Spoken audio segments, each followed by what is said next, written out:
Hello tout le monde, c'est nous, Corée, Alexia et Alexia. Corée. On se retrouve aujourd'hui pour la troisième et avant-dernière partie de notre histoire. Je trouve qu'on a beaucoup évolué et que c'est une histoire très intéressante. Corée, qu'est-ce que tu en penses? Je suis pressé d'écouter la suite. Trêve de bavardage, s'il te plaît. D'accord, Corée. Donc, sans plus de blabla, nous allons continuer à écouter. Alors, je suis une Malienne, je suis née au Mali, j'ai grandi au Mali et j'ai fait mes études supérieures jusqu'à l'obtention de ma licence 3 au Mali. Donc aujourd'hui, j'ai presque 30 ans. Je suis maman de 3 merveilleux petits-enfants, 2 filles et un garçon. Mon mari, il est burkinabé malien. Je l'ai rencontré au Mali, mais je l'ai connu au Burkina Faso. Alors, il serait important de mentionner le fait que nous sommes, mon mari et moi, de confessions religieuses différentes. Ok. Quelques semaines avant l'obtention de ma licence au Mali, je vais rencontrer un jeune gars qui, ce sera le premier mec en fait pour moi. Ce sera mon premier petit ami. C'est avec lui que je vais entamer ma première relation. C'est-à-dire qu'au début, tout au début, au contact et tout le feeling est passé. Donc c'est le premier gars que je vais embrasser de ma vie. Et pas plus que ça, il va me convaincre de venir continuer mes études ou d'aller continuer mes études au Burkina Faso, le pays là où il vit et où il fait ses études pour le moment. Après l'obtention de ma licence 3, je vais convaincre mes parents de me permettre d'aller continuer mon master au Burkina Faso. Alors, étant plutôt bon élève, ça va pas être trop compliqué et voilà.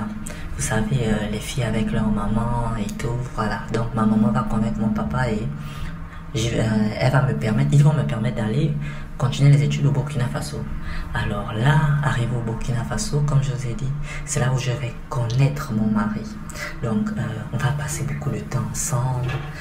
Ce sera vraiment une année de rêve, une année exceptionnelle. Je n'ai pas besoin de vous mentionner que nos religions nous empêchent de pratiquer le sexe avant mariage. Donc ce sera vraiment une année merveilleuse et je vais tout le temps parler de lui à ma mère. Et après les vacances et pendant les vacances, après la première année, pendant les vacances, je vais rentrer au Mali parce que Mali, Burkina Faso, ils partagent une frontière. Je vais rentrer au Mali en fait pour aller parler de lui à ma mère.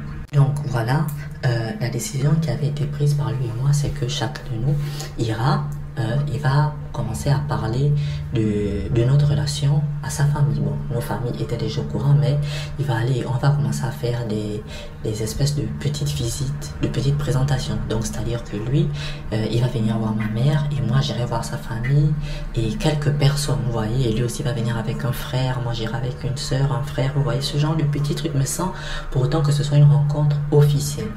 Donc voilà, et tout, après les vacances, on va retourner au Burkina Faso, au Faso comme on dit, pour continuer nos études, notre dernière année. Donc on va rentrer, ça va plutôt bien se passer et tout, voilà. Mais après 6 mois, bizarrement, on va passer de plus en plus de temps ensemble, Donc, il va venir beaucoup plus régulièrement, on va dormir beaucoup plus longtemps à la maison. Et on va commencer à avoir de très longs flirts, de flirts assez explicites. On va se toucher les parties intimes. Il va me permettre de connaître son corps avec mes mains. Il va connaître son corps avec mes mains. Ce sont des choses que nous n'avions pas pour habitude de faire avant. Et on va passer de plus en plus de temps ensemble. Et un jour, ce qui devait arriver arriva.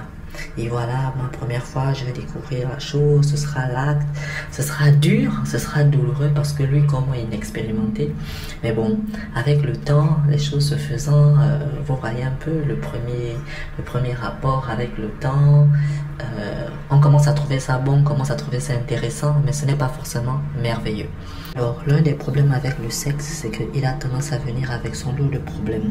La jalousie est beaucoup plus accrue. Il y a certaines petites choses qu'on ne laisse plus passer parce que dès que l'on s'est déjà vu mieux, parfois il y a une petite fierté qui commence à apparaître.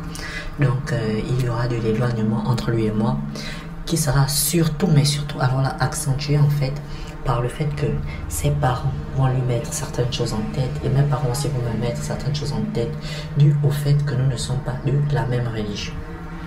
Donc, c'est un peu le cumul de tout ça qui va faire en sorte qu'on va vraiment s'éloigner et au finish, après l'obtention de notre diplôme, chacun va obtenir son master, mais chacun va aller de son côté.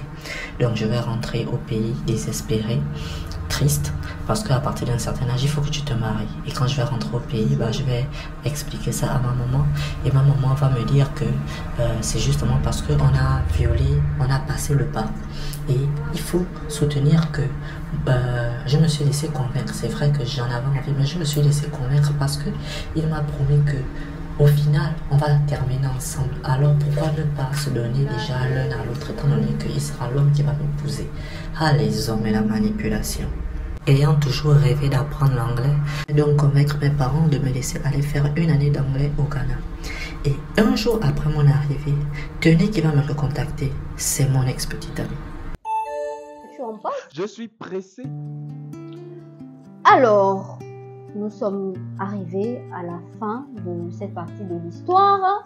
Je pense que tout a déjà été dit par elle. Elle nous explique comment était sa vie avant le Ghana, comment elle a rencontré telle ou telle personne. Et aussi, elle nous montre à quel point la femme dont elle a envie. Corée, c'est ce que tu penses? Bah oui. D'accord, merci Corée pour ton avis très constructif. Donc, si vous aussi, vous voulez partager vos histoires avec nous, il vous suffit de nous envoyer vos histoires en inbox et on se chargera du reste. N'oubliez pas de liker, de commenter et de partager la vidéo. On se retrouve la prochaine fois pour la suite de cette histoire. Bye!